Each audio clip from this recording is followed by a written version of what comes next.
Sir के साथ, अगर इस बारे में कुछ शेयर करें, थोड़ा सा अगर किरदार के बारे में बताया। किरदार के बारे में तो क्या बताऊं, किरदार तो अब आपके सामने ही है। और अब लेकिन मज़ा बहुत आया इस फिल्म में काम करके अजय जी के साथ में।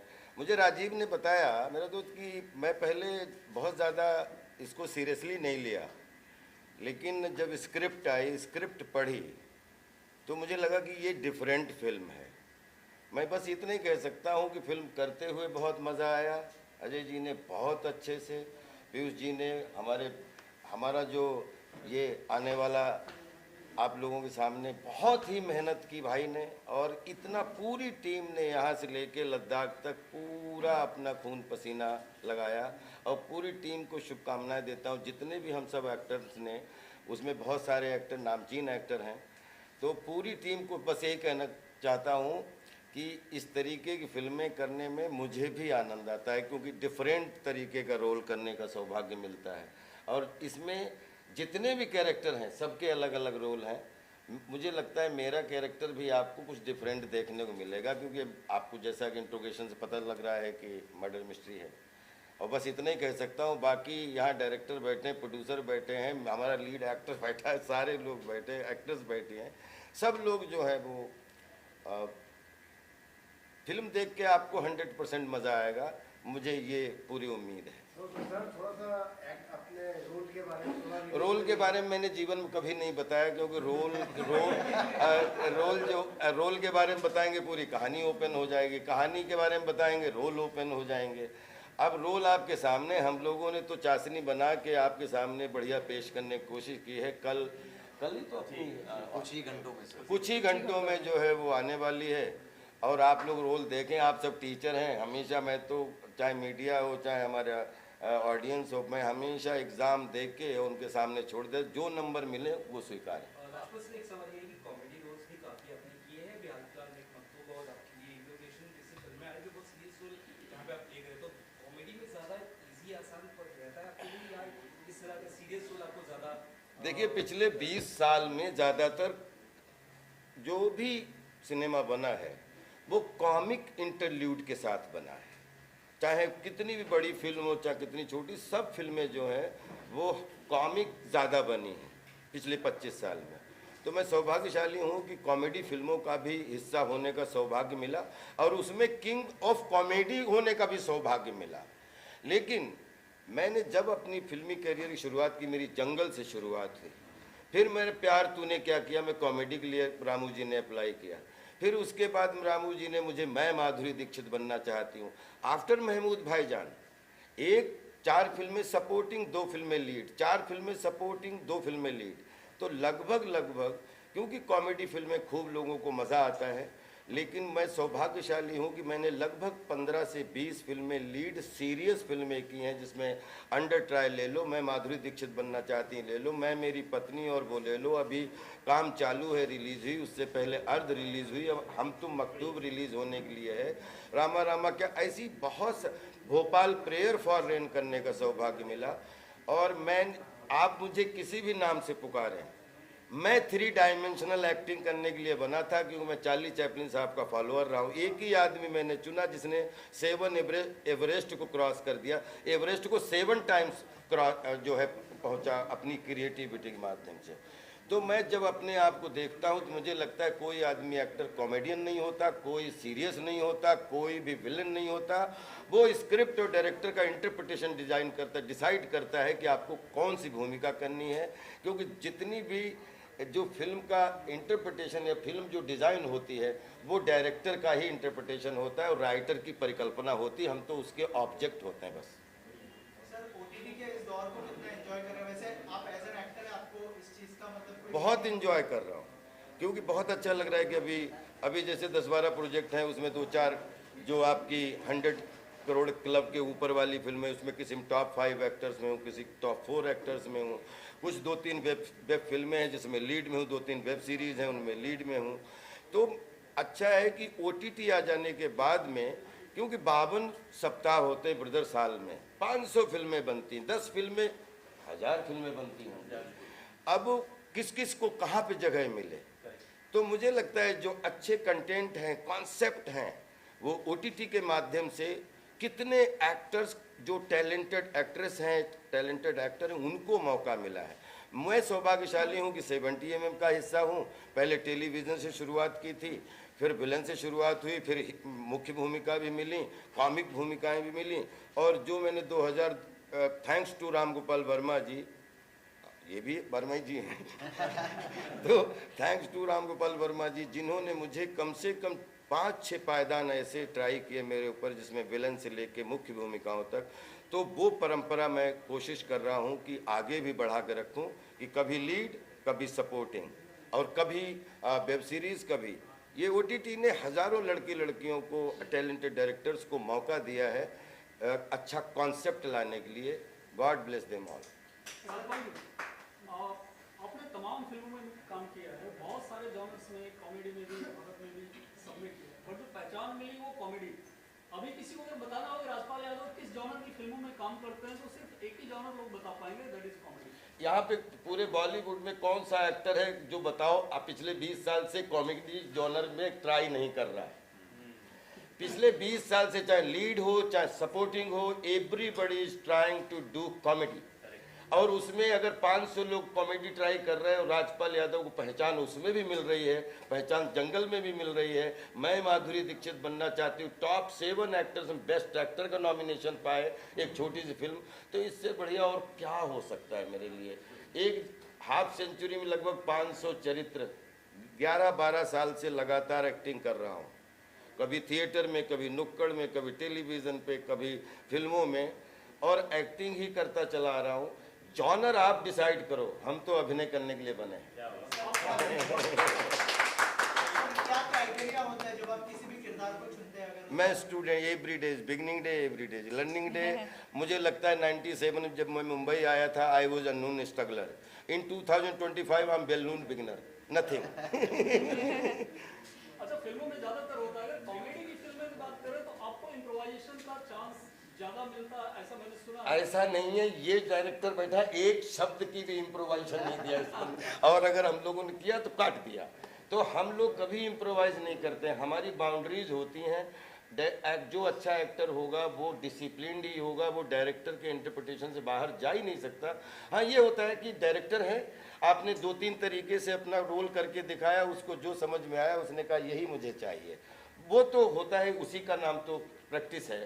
कि बोलते हैं हम लोग किसी भी लेवल पे डायरेक्टर की बाउंड्री से बाहर नहीं जाते, नहीं तो इनडिसिप्लिन डायरेक्टर एक्टर हो जाता है। हम जो भी करते हैं वो डायरेक्टर की इंटरप्रिटेशन की बाउंड्री में, उसके मकान में ही रह के काम करते हैं। But still being a senior artist, इतने I am not senior, I am just beginner. क्या बात है सर? आपका इनपुट मायने तो रखेगा ही हमेशा, एक सीनियरिटी का एक नहीं, कोई सीनियर जूनियर नहीं होता, सिनेमा में स्पेशली। जैसे आप अगर कोई बिजनेस करते हो, 20 साल से बिजनेस कर रहे हो, तो 100%, माननीय बच्चन साहब से एक दिन बात हो रही थी, उनसे ज़्यादा सीखने को किसको मिल सकता है, जो अभी भी कहते हैं कि मैं रोज़ सीखता हूँ। एक्टिंग में आप 90 साल के भी हो जाए साहब, आप स्टूडेंट हैं, क्योंकि हर रोल नया, हर फिल्म नई, हर डायरेक्टर नया, और हर डायरेक्टर का इंटरप्रिटेशन अपना अपना। तो हम लोग जस्ट कोशिश करते हैं कि जो भी हमें काम मिले, चाहे छोटा काम मिले चाहे बड़ा काम मिले, उसमें मेरी ईमानदारी प्रॉपर दिखनी चाहिए। डॉक्टर सर, आपने अब तक की जर्नी में सारे तो कैरेक्टर कर लिए, कोई बचा नहीं है? नहीं, बहुत बच्चे हैं। अरे ऐसे बच्चे हैं। अभी तो ऐसा लगता है कि अब तो ग्राउंड बनी है। पांडव भी 45 साल के बाद ही मतलब रण क्षेत्र में उतरे थे। मुझे लगता है अभी तो मेरा जन्म हुआ है बॉस। बस इतना कहना चाहता हूँ कि फिल्में जो हैं वो रियलिटी नहीं है, फिल्में रियल नहीं है। Real is illusion of reality. तो जिसमें जिसको मनोरंजन मिल जाए तो वो मनोरंजन ले ले, जिसको मीनिंग मिल जाए वो मीनिंग ले ले, लेकिन फिल्मों को दिल पे आप अपने ब्लड सर्कुलेशन बढ़ाने के लिए आप उनको देखें और मन को खूब खुश करें। बाकी फिल्म जो है वो रियल नहीं होती, लेकिन रील इतनी अच्छी बने कि रियल जैसी लगे, बस यही कोशिश होती है। तो मतलब सौभाग्य मिला, तो अगर राजपाल सर ने हमारी फिल्म के लिए हाँ बोला, वही बहुत बड़ी बात है। इनको हम देखते हुए बड़े हुए, मतलब ये तो एक ऐसी बात है कि जिसके कहते हैं ना शब्द ही नहीं है हमारे पास। ऐसा लेजेंड, ऐसी एनर्जी आप बताइए कहीं और मिल सकती है? तो मतलब हम तो ये भाई कह रहा है कि हमें देखते बड़े हुए हैं, एक्चुअली इन्हें देखते हम खड़े हुए हैं। सर आप क्या कहना चाहेंगे? तो सबसे पहली बात तो मैं इतना अपने आप को लकी मानता हूँ कि सर को और मुझे एक ही पर्दे पे एक ही पिक्चर में देख के मेरा सपना पूरा हो गया सर। मेरा भी। और इतना मज़ा आया सर के साथ काम करके। एक भी दिन सर ने मुझे ऐसा महसूस नहीं कराया कि मैं नया एक्टर हूँ या फिर ये पहली बार मैं कैमरा के सामने काम कर रहा हूँ। सर ने इतना कंफर्टेबल फील कराया मुझे, और उसी वजह से मैं सर के साथ खेल पाया। जैसे सर ने बोला हम अभिनय करना जानते हैं और ज़िंदगी भर मरते दम तक हम सिर्फ एक्टर हैं, एक्टिंग ही करेंगे हर जॉनरा में। सर के साथ हमने एक्टिंग करी, और यही एक्सपीरियंस मैं चाहूँगा कि मैं अपनी लाइफ में सदाबहार याद रखूँ कि मेरी पहली फिल्म जो थी वो राजपाल सर के साथ थी। मैं इस दोनों के बारे में एक चीज़ कहना चाहता हूँ कि सच में जेन्युइन इतनी लड़के ने मेहनत की। मैं इनके सामने नहीं बोल रहा हूँ, लेकिन ये सुबह से सेट पे जाते थे और कभी भी एक लाइन नहीं भूला, और लास्ट पूरे शाम तक ये आदमी अपने कंसंट्रेशन में रहा। God bless him. अब मैं चाहता हूँ इसके लिए ताली आप बजाएं प्लीज। आपका एक्सपीरियंस कैसा रहा राजपाल सर? मैं तो सर की बहुत बड़ी फैन हूँ। मतलब मैंने सारी अब तू भी फिल्में बचपन से देख रही है। बात तो सच है। और मैं सच बताऊँ तो मैंने जब अजय सर ने मुझे फ़ोन किया था इस फिल्म के लिए, मैंने पूछा नहीं था कि फिल्म में कौन एक्टर्स है, कास्ट कौन है। मैंने कहानी मुझे पसंद आ गई and I was like I want to do this film. मैं जिस दिन सेट पे पहुंची और मैंने राजपाल सर को देखा and I was like Rajpal sir है हमारी फिल्म में, एंड ही वाज लाइक हाँ।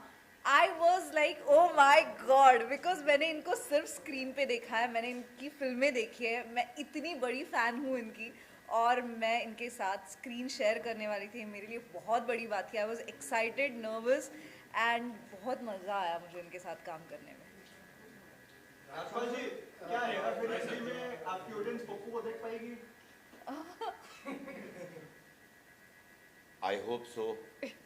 मैं भी दुआ कर रहा हूँ कि बने, और उसकी अपनी ऑडियंस है, और बिल्कुल सब चीज़ें जो चल रही हैं, बस मैं ये चाहता हूँ कि सब चीज़ें, कुछ कभी कभी मिसकम्युनिकेशन हो जाते हैं, तो मैं चाहता हूँ कि सब सॉर्ट आउट होके हेरा फेरी 3 बने और सब लोग जैसे काम करें तो वैसे एंजॉय करें। सर, एक हेरा फेरी के अंदर एक सबसे बड़े कैरेक्टर जो थे, बहुत अच्छे, आप समझ गए होंगे, उनको बाबू राव जी को निकाल दिया गया है और उनके ऊपर 25 करोड़ का केस भी लगाया है। वो सही है या गलत है? मुझे कोई नॉलेज नहीं है, क्योंकि मैं बाहर था और जेन्युइनली बाहर था, और जब तक हमारी सब पूरी टीम से बात नहीं हो जाती, क्योंकि हमारा ये 20 साल से एसोसिएशन है, जब तक हम सबसे बात ना हो जाए तब तक मैं कुछ भी कहने में असमर्थ हूँ, क्योंकि मुझसे ज़्यादा अच्छा प्रोड्यूसर, डायरेक्टर वो लोग सब लोग बोल सकते हैं।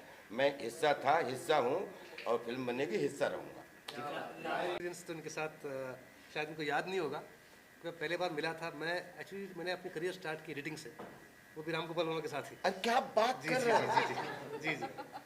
तो चंदन हमारे दोस्त ही हैं। हाँ, जैसे अच्छा, मैं अच्छा। माधुरी दीक्षित के सेट पे आया था, फिर प्रियन सर के सेट पे आया था मैं, राइट। भूल-भुलैया में, जी, वहाँ से जी। हमारी मुलाकात हुई थी। जी। तो ऑब्वियसली तब से ही एक इच्छा थी कि इनके साथ काम करना है, और उनको एक ये ड्रीम तो था कि एक अनकन्वेंशनल रोल देना, एक डिफरेंट रोल देना। तो आई एम वेरी लकी कि ये मौका मुझे मिला, एंड थैंक यू सर कि आपने एक्सेप्ट किया। नहीं sir, I had so much fun. Thank you so much. Believe करिए, मुझे इतना अजय जी के साथ अच्छा लगा, और मैंने जेन्युइनली एंजॉय किया इस फिल्म में, और अच्छा ठहराव के साथ प्रॉपर अभिनय करने का मौका मिला, और वो आपको फिल्म में देखने को मिलेगा। Thank you so much sir. Thank you so much. Sir, मैंने भी ऐसे बचपन से ही देखा है। तो जब ऐसे इंडस्ट्री में आए तो हमने ऐसे सुना था कि आप ऐसे कितने भी लंबे सीन्स हो ऐसे एकदम परफॉर्म कर सकते हो बिना भूले, बट वो सेट पे रियलिटी में देख के सच में मतलब हमारे सीन्स एक्चुअली एक सीन हमारा 10 पेजेस का था और एक फ्लो में जो वो होता था एकदम डिसिप्लिन के साथ, that was really amazing, it was great working with you.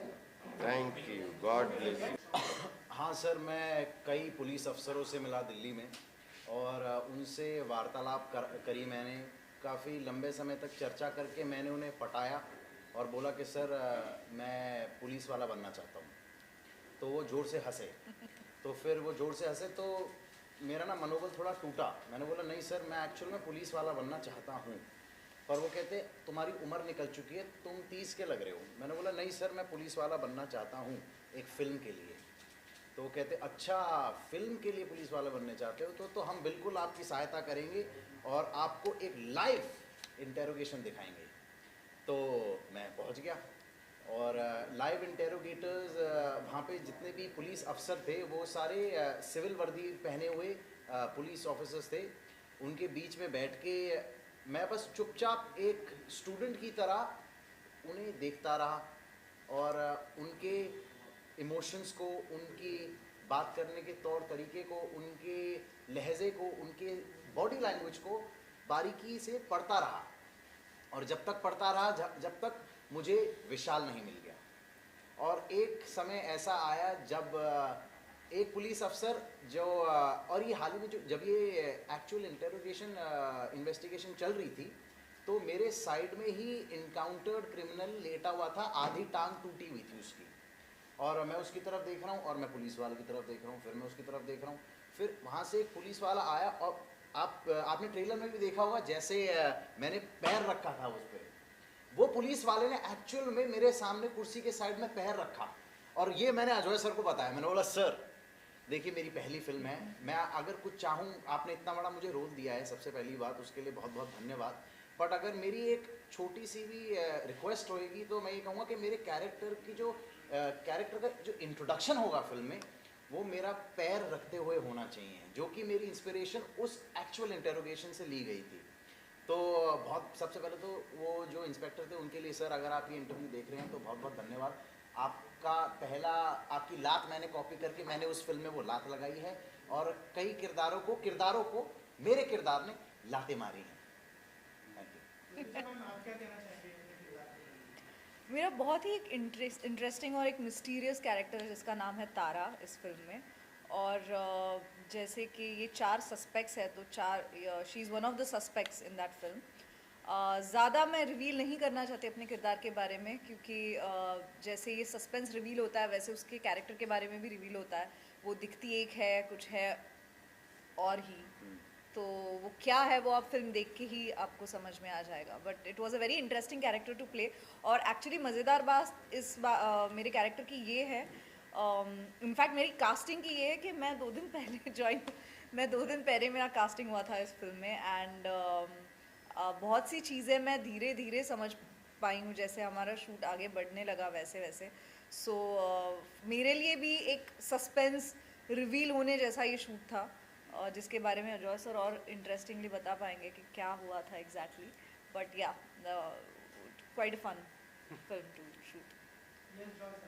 जी हाँ, वही है कि हमने जब कहानी सुनाई लोगों को तो हमने जो मेन क्लाइमैक्स है वो हमने किसी को सुनाई नहीं, छुपा के रखा। लेकिन फिर भी ऐसा कोई एक्टर था नहीं जिसने ये फिल्म को ना किया कहानी सुन के। तो वो मेरे लिए बहुत इनकरेजिंग था, बहुत कॉन्फिडेंस दिया उसने मुझे। और फिर बाद में हमने काफ़ी वर्कशॉप्स किए, काफ़ी हमने रीडिंग्स की। और उसके बाद जब वो सीन आया फाइनली शूट करने के लिए तो जो शॉक वैल्यू मुझे एक्टरों के चेहरे पे दिखाई दिया वो एक्चुअली बहुत एक वो हमारे लिए बहुत एक ग्रेट एक्सपीरियंस था वो। और सबसे तो अच्छी एक और खासियत है इस फिल्म की कि ये जो स्क्रिप्ट लिखी गई है ना, ये एक रियल लाइफ लॉयर है जिनका कुछ 35-40 साल का एक्सपीरियंस है और उनकी रियल लाइफ एक्सपीरियंस है कि कैसे इंटेरोगेशन होता है, क्या होता है। तो वो बहुत इंटरेस्टिंग बनाता है इस कहानी को, क्योंकि आपको एक होता है ना रियलिटी के साथ आप फेस कर सकते हैं। जब आप पूरा फिल्म ही देखेंगे तो आपको लगेगा कुछ रियल लाइफ इंटेरोगेशन चल रही है। और उसका मेन रीज़न ही ये है क्योंकि ये जिस राइटर से आती हैं वो बेसिकली राइटर नहीं, वो एक लॉयर है जिन्होंने 40 साल का एक्सपीरियंस अपनी फिल्म के अंदर डाला है। तो ये एक सबसे यूनिक चीज़ है जो आई थिंक जनता को बहुत एक्साइट करेगा।